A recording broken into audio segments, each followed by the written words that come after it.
تو میری ماں اور بہنوں، سب سے پہلی ذمہ داری، سب سے اہم ذمہ داری، سب سے بڑی ذمہ داری اللہ سبحانہ و تعالیٰ نے جو ہم کو دی ہے، ہم عورتوں کو دی ہے۔ عورت چاہے کسی بھی رشتے میں ہو، چاہے ماں کے رشتے میں ہو، چاہے بہن کے رشتے میں ہو، چاہے بیٹی کے رشتے میں ہو، چاہے بہو کے رشتے میں ہو، چاہے ننند یا دیورانی کے رشتے میں ہو، چاہے وہ خود ساس کے رشتے میں کیوں نہ ہو، ہر عورت کے لیے، چاہے وہ کسی بھی رشتے سے تعلق رکھتی ہو، اس کے لیے سب سے پہلی ذمہ داری، سب سے اہم ذمہ داری، سب سے بڑی ذمہ داری اس کے لیے یہ ہے کہ وہ اپنے لیے دین علم کو حاصل کریں۔ سب سے بڑی ذمہ داری ہے میری ماں اور بہنوں، دین کے علم کو حاصل کرنا ہر مسلمان عورت کی ذمہ داری ہے، اور یہ ذمہ داری اللہ سبحانہ و تعالیٰ نے ہم تمام لوگوں کو دی ہے۔ اب جب ذمہ داری دی ہے میری ماں اور بہنوں، تو میں ایک اور حدیث بھی آپ کے درمیان رکھ دیتی ہوں۔ صحیح مسلم کی حدیث ہے، بخاری کی بھی حدیث ہے، بخاری اور مسلم دونوں کی حدیث ہے۔ اللہ کے رسول صلی اللہ علیہ وسلم فرماتے ہیں کہ ہر شخص ذمہ دار ہے، غور سے سنیے میری بہنوں، ہر شخص ذمہ دار ہے، اور ہر شخص سے اس کی ذمہ داری کے مطابق سوال کیا جائے گا۔ ایک حاکم، ایک لیڈر کی ذمہ داری اس کے عوام کی ذمہ داری ہے،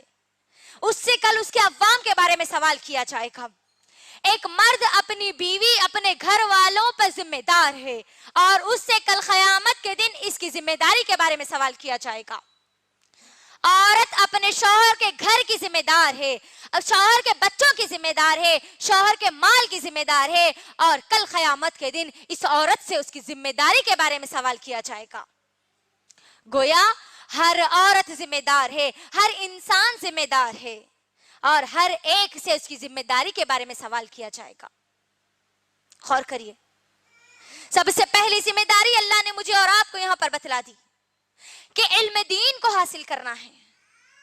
غور کریے میری بہنوں کہ یہ علم دین حاصل کرنے کی ذمہ داری ہم نے کتنی ادا کی ہے،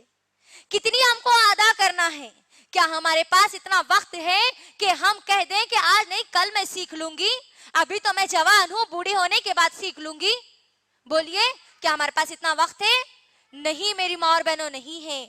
آپ اس بھروسے پر مت رہیے کہ کوئی مولانا آپ کو آ کر سکھا دیں گے، آپ کی شادی کے بعد آپ کا شوہر آپ کو سکھا دے گا، آپ کے مائکے میں نہیں سیکھے، آپ کے سسرال میں جانے کے بعد علم دین کو سیکھ لیں گے۔ نہیں میری ماں اور بہنوں، اس بھروسے پر مت رہیے کہ کوئی عالم آپ کو گھر آ کر سکھائے گا، نہیں، کوئی آپ کو آ کے نہیں سکھائے گا، بلکہ اللہ سبحانہ و تعالیٰ نے مجھے اور آپ کو، ہم سب کو اللہ نے یہ قرآن ہمارے ہاتھ میں دے رکھی ہے۔ قرآن دینے کے بعد اس بات کا انتظار مت کرو کہ کوئی آ کر آپ کو علم دین سکھائے گا۔ قرآن ہمارے پاس آنے کے بعد اللہ مجھے اور آپ کو، ہر شخص کو پوچھے گا، یہ قرآن آنے کے بعد تو نے کتنا علم حاصل کیا؟ کیونکہ میری بہنوں، غور کرنے والی بات یہ ہے کہ اللہ سبحانہ و تعالیٰ نے اس قرآن کا جو سب سے پہلا فیصلہ جو اللہ نے نازل کیا، سب سے پہلا حکم جو اللہ نے نازل کیا، سب سے پہلی وحی جو اللہ نے نازل کی، سب سے پہلا پیغام جو اللہ نے نازل کیا، وہ پیغام، وہ وحی، وہ فیصلہ علم کی بنیاد پر ہے، علم کے لیے کہا گیا ہے۔ سورہ علق کی ابتدائی 5 آیاتیں میری ماں اور بہنوں سب سے پہلے نازل کی گئی، اور ان آیات میں کیا بتایا گیا؟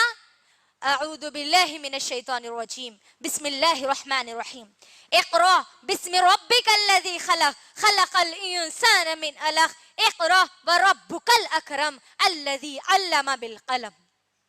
اللہ نے یہ آیتیں سب سے پہلے نازل کی ہے۔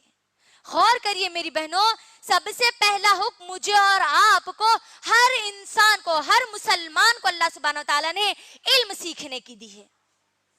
یہ ذمہ داری آج ہم کتنی ادا کر رہے ہیں؟ سوال کریے اپنے آپ سے سوال کریے کہ آج میں علم حاصل کرنے کے لیے کیا کر رہی ہوں،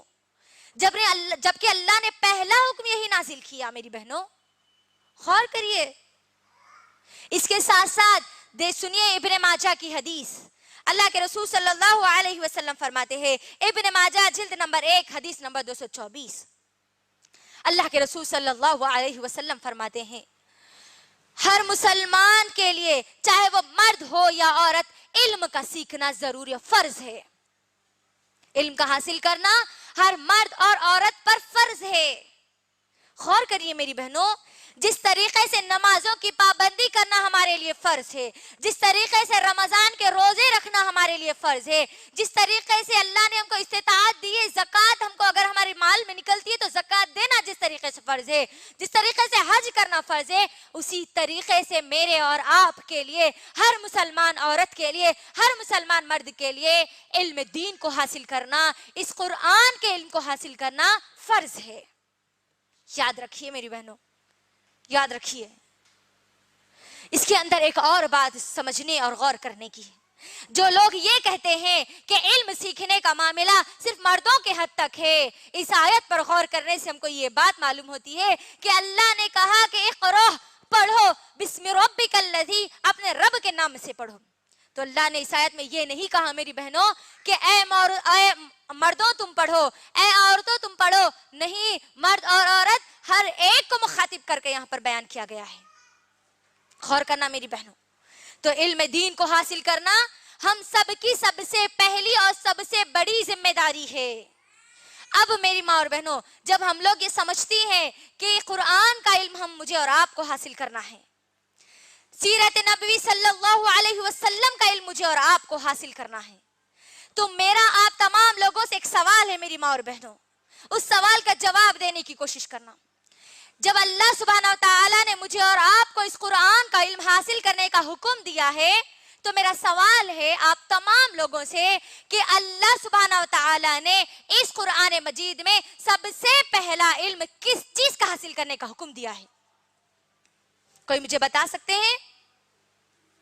کہ اللہ سبحانہ وتعالی نے قرآن مجید میں سب سے پہلا علم کس چیز کا حاصل کرنے کا حکم دیے ہیں؟ چلیے میں ہی آپ کے درمیان رکھ دیتی ہوں۔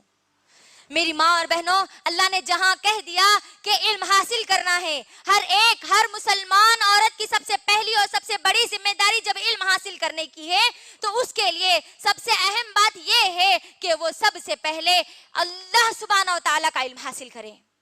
کیونکہ اللہ سبحانہ وتعالی نے قرآن مجید میں سورہ محمد سورہ نمبر 49 آیت نمبر 19 میں اللہ سبحانہ وتعالی نے کہا فَعَلَمْ أَنَّهُ لَا إِلَهَ إِلَّا اللَّهِ۔ اللہ سبحانہ وتعالی کہتے ہیں کہ لوگوں علم حاصل کرو کہ اللہ کے سوا کوئی معبود نہیں ہے۔ ہم کو علم سب سے پہلے کس چیز کا حاصل کرنا ہے؟ کہ اللہ کے سوا کوئی معبود نہیں ہے۔ اس بات پر مجھے اور آپ کو ہر ایک کو ایمان لانا ہے۔ جب ہم یہ علم حاصل کریں گے تو ہمارا ایمان مضبوط ہوگا۔ میری ماں اور بہنوں، ہم کو یہ بات بھی، یہ علم بھی سیکھنے کی ضرورت ہے کہ جب ہم یہ علم حاصل کریں گے کہ اللہ کے سوا کوئی معبود نہیں ہے، تو اس علم کے لیے ہم اپنے ایمان کو کیسے مضبوط کریں، اس کے لیے مجھے اور آپ کو، ہر ایک کو، ہماری صحابہ اور صحابیات کے طریقوں کو دیکھنا ہوگا کہ انہوں نے کیسے مصیبتوں، پریشانیوں میں اپنے قدم کو جمائے رکھا، کیسے وہ اس دین علم کو حاصل کیا کرتی تھی، کیسے اس دین علم کے ذریعے اپنے ایمان کو مضبوط رکھتی تھی۔ میری ماں اور بہنوں، اللہ کے لیے غور کرنا اور دین علم کو حاصل کرنا، کیونکہ ہم نے سب سے پہلے یہاں پر کہہ دیا کہ ہم کو حاصل کرنا ہے علم فَعَلَمْ أَنَّهُ لَا إِلَهَ إِلَّا اللَّهِ، کہ اللہ کے سوا کوئی معبود نہیں ہے، ہر چیز کا کرنے والا، مصیبت دینے والا، پریشانیاں دینے والا، زندگی دینے والا، موت دینے والا، بیماری دینے والا، شفا دینے والا، آپ کو تمام خوشیاں دینے والا، تمام کے تمام غم دینے والا، آپ کے بنتے ہوئے کاموں کو بگاڑنے والا اور بگڑتے ہوئے کاموں کو بنانے والا صرف ایک خالق، ایک مالک، ایک رازق، صرف اور صرف اللہ سبحانہ وتعالی ہے۔ اس بات کو ہمارے ذہنوں میں ہم کو بٹھانے کی ضرورت ہے۔ جب ہم یہ باتیں ہمارے ذہن میں بٹھائیں گے میری ماں اور بہنوں، تو ہمارا ایمان مضبوط ہوگا، اسی طریقے سے جیسے ہماری صحابیات کا ایمان مضبوط ہوا، جیسے ہمارے انبیاء کی بیویوں نے اس ایمان کی مضبوطی کی خاطر بڑی بڑی مصیبتیں جھیل لی، لیکن ان کے ایمان پر ذرہ برابر بھی